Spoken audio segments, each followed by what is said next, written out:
good morning. അപ്പോൾ നമ്മുടെ ഇന്നത്തെ ബ്രേക്ക്ഫാസ്റ്റിന്റെ സൈഡ് ഡിഷ് എന്ന് പറയുന്നത് ഒരു സിമ്പിൾ പരിപ്പ് കറിയാണ് ട്ടോ. വളരെ എളുപ്പത്തിൽ തയ്യാറാക്കാം. അതുപോലെ നല്ല ടേസ്റ്റ് ആണ്. നമുക്ക് പുട്ടിന്റെ കൂടെയാണ് ഈ ഒരു റെസിപ്പി കഴിക്കാൻ പറ്റുന്നത്. പുട്ടിന്റെ കൂടെ എന്ന് മാത്രമല്ല നമുക്ക് ചോറിന്റെ കൂടെയും കഴിക്കാം. ഒരു എന്താ പറയുക, ഒരു വെറൈറ്റി ആയിട്ടുള്ളൊരു ടേസ്റ്റാണ്. വെറൈറ്റി എന്ന് പറഞ്ഞാൽ ഒരുപാട് വ്യത്യസ്തമായ ടേസ്റ്റ് അല്ല, നമുക്ക് എളുപ്പത്തിൽ തയ്യാറാക്കാൻ പറ്റുന്ന ഈസി പ്രഷർ കുക്കർ പരിപ്പ് കറി. അപ്പോൾ നിങ്ങൾ ഇതുപോലെ പരിപ്പ് കറി ഉണ്ടാക്കി നോക്കിയിട്ടില്ലെങ്കിൽ ഉറപ്പായിട്ടും ട്രൈ ചെയ്ത് നോക്കിക്കോളൂ, നന്നായിട്ട് ഇഷ്ടപ്പെടും. അപ്പോൾ നമുക്ക് എങ്ങനെയാണ് നമ്മുടെ ഈ ഒരു പരിപ്പ് കറി തയ്യാറാക്കുന്നതെന്ന് നോക്കാം. നമുക്ക് നമ്മുടെ ഇൻഗ്രീഡിയൻസ് നോക്കാം. നമ്മളിപ്പോൾ 1 കപ്പ് തുവരപ്പരിപ്പ് എടുത്തിട്ടുണ്ട്. അതിലേക്കായിട്ട് ഒരു മീഡിയം വലുപ്പത്തിലുള്ള ഒരു സവോള എടുത്തിട്ടുണ്ട്. അതിനേക്കാൾ ചെറുതായിട്ടൊരു തക്കാളി എടുത്തിട്ടുണ്ട്.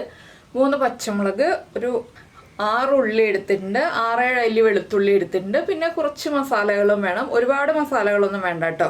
അപ്പോൾ ആദ്യം നമുക്ക് ഈ പരിപ്പൊന്ന് കഴുകി വൃത്തിയാക്കി എടുക്കാം. അതുപോലെ തന്നെ നമ്മുടെ സവോള ഒന്ന് നീളത്തിൽ കട്ട് ചെയ്തെടുക്കാം, തക്കാളി നീളത്തിൽ കട്ട് ചെയ്തെടുക്കാം, പച്ചമുളക് ഒന്ന് സ്പ്ലിറ്റ് ചെയ്തെടുക്കാം. ഇതിൽ സവോളയും ഉള്ളിയും വേണമെന്ന് വെച്ചിട്ടുണ്ടെങ്കിൽ ഉള്ളിയും വെളുത്തുള്ളിയും വറവിടാനാണ്. സവോള നമുക്കിപ്പോൾ പരിപ്പിൻ്റെ കൂടെ ചേർത്ത് വേവിക്കാനാണ്. അപ്പോൾ രണ്ടും വേണം കേട്ടോ. രണ്ടും നിർബന്ധമായിട്ടുള്ള കാര്യങ്ങളാണ്, നമുക്ക് ഒഴിവാക്കാനാവില്ല. അതുകൊണ്ടാണ് രണ്ടിൻ്റെയും കാര്യങ്ങൾ പറയുന്നത്. കുറച്ച് ഉള്ളിയിലുള്ള, അധികം ഉള്ളിയൊന്നും വേണ്ടല്ലോ. അപ്പോൾ രണ്ടും എടുക്കാം കേട്ടോ. ഞാനപ്പോൾ ഇനി ആദ്യം പരിപ്പൊന്ന് കഴുകി വൃത്തിയാക്കി എടുക്കട്ടെ. ഇപ്പോൾ നമ്മുടെ സവോള നീളത്തിൽ സ്ലൈസ് ചെയ്തെടുത്തിട്ടുണ്ട്. തക്കാളിയും അതുപോലെ തന്നെ കനം കുറച്ച് ഇതുപോലെ കട്ട് ചെയ്തെടുത്തിട്ടുണ്ട്. പിന്നെ നമ്മുടെ പച്ചമുളകൊന്ന് സ്പ്ലിറ്റ് ചെയ്തെടുത്തിട്ടുണ്ട്. ഇനി നമുക്ക് നമ്മുടെ പരിപ്പ് വേവിക്കാൻ വയ്ക്കാം. അതിൻ്റെ കൂടെ കുറച്ച് കാര്യങ്ങളും കൂടി ചേർത്ത് വേവിക്കണം.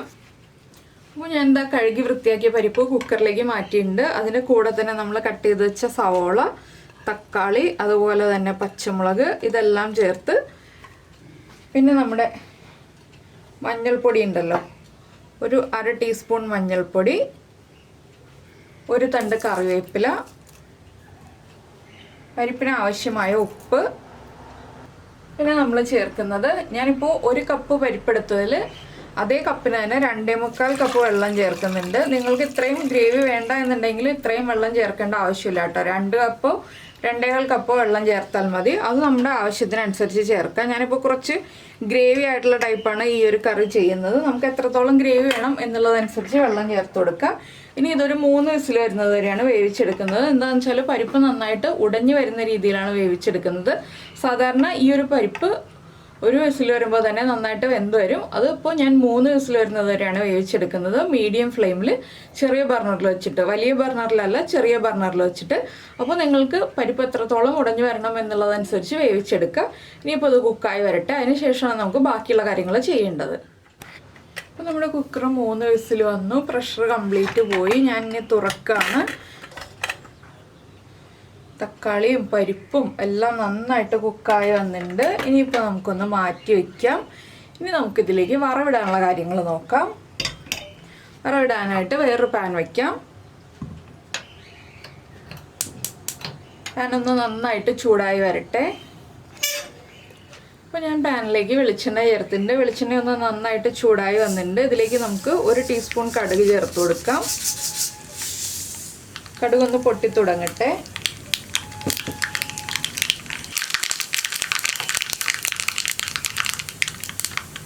കടുക് പൊട്ടി കഴിയുമ്പോൾ നമുക്കിതിലേക്ക് റൗണ്ടിൽ കട്ട് ചെയ്ത് വെച്ചിരിക്കുന്ന ഉള്ളി ചേർത്ത് കൊടുക്കാം. ഉള്ളി ഒന്ന് ബ്രൗൺ ആയി തുടങ്ങണം. ചെറുതായിട്ടൊന്ന് കളർ മാറി തുടങ്ങുമ്പോൾ നമുക്കിതിലേക്ക് അടുത്തടുത്ത ഇൻഗ്രീഡിയൻസ് ചേർത്ത് കൊടുക്കാം. ഒരുപാട് ബ്രൗൺ ആയി പോകണ്ട ഉള്ളി.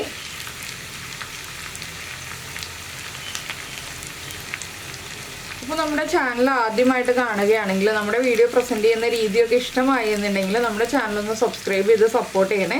സബ്സ്ക്രൈബ് ചെയ്യുന്നതിന് ഈ വീഡിയോയുടെ താഴെയുള്ള റെഡ് സബ്സ്ക്രൈബ് ബട്ടൺ ഒന്ന് ക്ലിക്ക് ചെയ്യുക. അതിൻ്റെ റൈറ്റ് സൈഡിലുള്ള ബെല്ലൈക്കണും ക്ലിക്ക് ചെയ്യുക. അപ്പോൾ ഓൾ എന്ന് പറഞ്ഞിട്ടൊരു ഓപ്ഷൻ കാണാം. ആ ഓളും കൂടി പ്രസ് ചെയ്തിട്ടുണ്ടെങ്കിൽ ഞാൻ എപ്പോഴും വീഡിയോ അപ്ലോഡ് ചെയ്യുമ്പോൾ നിങ്ങൾക്ക് നോട്ടിഫിക്കേഷൻ വരും.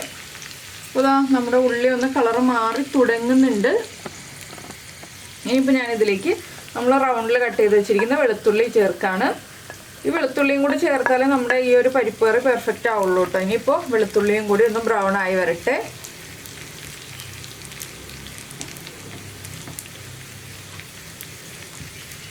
നമ്മൾ ഇളക്കി കൊടുത്തുകൊണ്ടിരിക്കുക. അതുപോലെ തന്നെ നമ്മുടെ ചാനലിൽ വീഡിയോ പ്രസൻറ്റ് ചെയ്യുന്ന രീതിയൊക്കെ ഇഷ്ടമായി എന്നുണ്ടെങ്കിൽ ഒന്ന് മറക്കാതെ ലൈക്കും കൂടി ചെയ്ത് സപ്പോർട്ട് ചെയ്യണേ. നിങ്ങൾക്ക് വീഡിയോ ഒക്കെ ഇഷ്ടമായി എന്നുണ്ടെങ്കിൽ പിന്നെ നിങ്ങളുടെ ഇഷ്ടമായോ ഇഷ്ടമായില്ലേ എന്നുള്ള അഭിപ്രായം ഒന്ന് കമൻറ്റ് ചെയ്യാനും മറന്നു പോരുതേ. ഇതുപോലെയുള്ള ഇഷ്ടപ്പെട്ട റെസിപ്പികളൊക്കെ ആണോ അല്ലെങ്കിൽ ഈ റെസിപ്പി ഇഷ്ടമായില്ലേ എന്നുള്ളതും എന്തുകൊണ്ട് ഇഷ്ടമായില്ല എന്നുള്ളതൊക്കെ ഒന്ന് കമൻറ്റ് ചെയ്യണം. അപ്പോഴാണ് നിങ്ങളുടെ അഭിപ്രായം എന്താണെന്ന് എനിക്ക് അറിയാൻ പറ്റുക. ഇതൊക്കെ വളരെ സിമ്പിളായിട്ടുള്ള റെസിപ്പി അല്ലേ, വളരെ എളുപ്പത്തിൽ ചെയ്യാമല്ലോ. നമുക്കതിപ്പോൾ ഈ ഒരു റെസിപ്പിയൊക്കെ ഉണ്ടാക്കുകയാണെന്നുണ്ടെങ്കിൽ തന്നെ നമ്മൾ മറ്റുള്ള ജോലികൾ ചെയ്യാനായിട്ട് ബുദ്ധിമുട്ടൊന്നുമില്ല. ഇതിൻ്റെ കൂടെ തന്നെ നമുക്ക് മറ്റുള്ള ജോലികളും ചെയ്തു പോവാം. അപ്പോൾ ഈ ഒരു കറിക്ക് ഈ ഒരു വെളുത്തുള്ളിയുടെ ഫ്ലേവറാണ് കേട്ടോ കൂടുതലായിട്ട് ഉണ്ടാവേണ്ടത്. അതുകൊണ്ടാണ് നമ്മൾ കൂടുതൽ വെളുത്തുള്ളി ചേർക്കുന്നത്. 2-3 അല്ലി വെളുത്തുള്ളി ചേർത്തിട്ട് കാര്യമില്ല, നമ്മൾ കൂടുതലായിട്ട് തന്നെ വെളുത്തുള്ളി ചേർക്കുക. അപ്പോൾ എല്ലാവരും നമ്മൾ പല രീതിയിൽ പരിപ്പ് കറി ഉണ്ടാക്കാറുണ്ട്. ഇതുപോലെ പരിപ്പ് കറി ഉണ്ടാക്കി നോക്കിയിട്ടില്ലെങ്കിൽ ഉറപ്പായിട്ടൊന്ന് ട്രൈ ചെയ്ത് നോക്കിക്കോളൂ. ചോറിൻ്റെ കൂടെയും കഴിക്കാം, നമ്മുടെ പുട്ടിൻ്റെ കൂടെയും കഴിക്കാം. പുട്ടിൻ്റെ കൂടെ വളരെ നല്ല കോമ്പിനേഷൻ ആയിരിക്കും.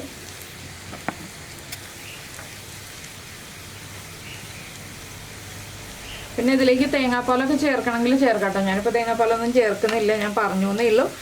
തേങ്ങാപ്പാൽ ചേർക്കണം എന്നുണ്ടെങ്കിൽ ഒരു 1/2 കപ്പ് തേങ്ങാപ്പാലും കൂടി ലാസ്റ്റ് ചേർത്ത് കൊടുക്കാം നമുക്ക്, നല്ല കട്ടി തേങ്ങാപ്പാൽ. അപ്പോൾ എല്ലാ കറികളിലും തേങ്ങാപ്പാൽ ചേർക്കണ്ടല്ലോ എന്ന് വെച്ചിട്ടാണ് ഞാൻ തേങ്ങാപ്പാൽ ചേർക്കാത്തത്. വേണമെങ്കിൽ ചേർക്കാവുന്നതാണ്. അപ്പോൾ പച്ചമുളകിൻ്റെ എണ്ണം കൂട്ടണം തേങ്ങാപ്പാൽ ചേർക്കുകയാണെന്നുണ്ടെങ്കിൽ, ഇല്ലെങ്കിൽ എരിവ് കുറവായിരിക്കും. അപ്പോൾ നമ്മുടെ ഉള്ളിയൊക്കെ ഒന്ന് ചെറുതായിട്ട് ബ്രൗൺ ഷെയ്ഡായിട്ട് വരുന്നുണ്ട്. നമുക്കിനി ഇതിലേക്ക് ഒരു 2 വറ്റൽമുളക് ചെറുതായിട്ട് കട്ട് ചെയ്ത് ചേർത്ത് കൊടുക്കാം. അതുപോലെ തന്നെ 2 തണ്ട് കറിവേപ്പിലയും ചേർത്ത് കൊടുക്കാം. ഇനി വറ്റൽമുളകും കറിവേപ്പിലയും കൂടി നന്നായിട്ടൊന്ന് കുക്കായി വരട്ടെ. വറ്റൽമുളക് ആദ്യമേ ചേർത്തിട്ടുണ്ടെങ്കിൽ നമ്മുടെ വറ്റൽമുളകിൻ്റെ കളർ മാറിപ്പോവും. അതുകൊണ്ടാണ് നമ്മൾ ലാസ്റ്റ് ചേർക്കുന്നത്. വറ്റൽമുളകും കറിവേപ്പിലയും വെളുത്തുള്ളിയും ഉള്ളിയും എല്ലാം നന്നായിട്ട് കുക്കായി കഴിഞ്ഞ് കറിയിലേക്ക് ചേർത്തിട്ട് ആ കറി ചൂടൊക്കെ ഒന്ന് കുറഞ്ഞ് വന്നിട്ട് കഴിക്കുമ്പോൾ നല്ലൊരു ടേസ്റ്റാണ്. ചപ്പാത്തിയുടെയൊക്കെ കൂടെ കഴിക്കുന്നതിനേക്കാൾ ടേസ്റ്റ് നമ്മൾ ഒഴിച്ചുകറിയായിട്ട് കഴിക്കുന്ന ചോറിൻ്റെയും പുട്ടിൻ്റെയൊക്കെ കൂടെ കഴിക്കുന്നതാണ് കേട്ടോ. അപ്പോൾ എന്തായാലും രാവിലെ ബ്രേക്ക്ഫാസ്റ്റിന് ഇതൊന്ന് തയ്യാറാക്കി നോക്കുക. വളരെ എളുപ്പത്തിൽ തയ്യാറാക്കുകയും ചെയ്യാം, അതുപോലെ തന്നെ നല്ല ടേസ്റ്റിൽ കഴിക്കുകയും ചെയ്യാം. അപ്പോൾ ഇത്രയും മതി, ഇത്രയും കളർ മാറിയാൽ മതി. ഇനി നമുക്കിത് നമ്മുടെ കറിയിലേക്ക് ചേർത്ത് കൊടുക്കാം. ഞാൻ ഫ്ലെയിം ഓഫ് ചെയ്യാണ്. നമ്മുടെ കറിയിലേക്ക് ഇനി നമുക്കിത് ആഡ് ചെയ്യാം. അപ്പോൾ ഞാൻ എന്താ കറിയിലേക്ക് ചേർത്ത് കൊടുക്കുകയാണ്.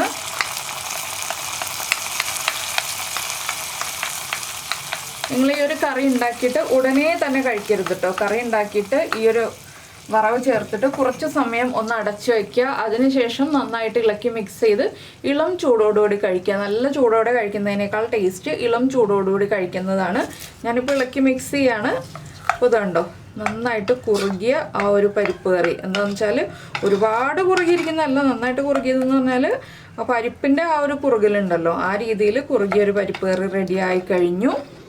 അപ്പോൾ ഉപ്പൊക്കെ ചെക്ക് ചെയ്യുക. ഉപ്പ് കുറവാണെങ്കിൽ ഉപ്പ് ചേർത്ത് കൊടുക്കുക. എരിവൊക്കെ ആവശ്യത്തിന് ഉണ്ടാവും. നമ്മുടെ പച്ചമുളകിൻ്റെ എരിവ് അനുസരിച്ച് നമ്മുടെ ആവശ്യത്തിന് എരിവ് ഉണ്ടാവും. പച്ചമുളകിൻ്റെ എരിവ് കുറവാണെന്നുണ്ടെങ്കിൽ 1-2 പച്ചമുളകും കൂടി സ്പ്ലിറ്റ് ചെയ്ത് ചേർത്തിട്ട് ഒന്ന് തിളപ്പിച്ചെടുക്കുക കേട്ടോ. നമ്മൾ ഈ വറവ് ചേർക്കുന്നതിന് മുൻപേ ആയിട്ട് അതൊന്ന് ചെക്ക് ചെയ്തിട്ട് വേണം നമ്മൾ വറവ് ചേർക്കാനായിട്ട്. അപ്പോൾ എന്തായാലും എല്ലാവരും ട്രൈ ചെയ്ത് നോക്കുമെന്ന് വിചാരിക്കുന്നു. നമുക്ക് നമ്മുടെ അടുത്ത റെസിപ്പിയുമായിട്ട് വീണ്ടും കാണാം.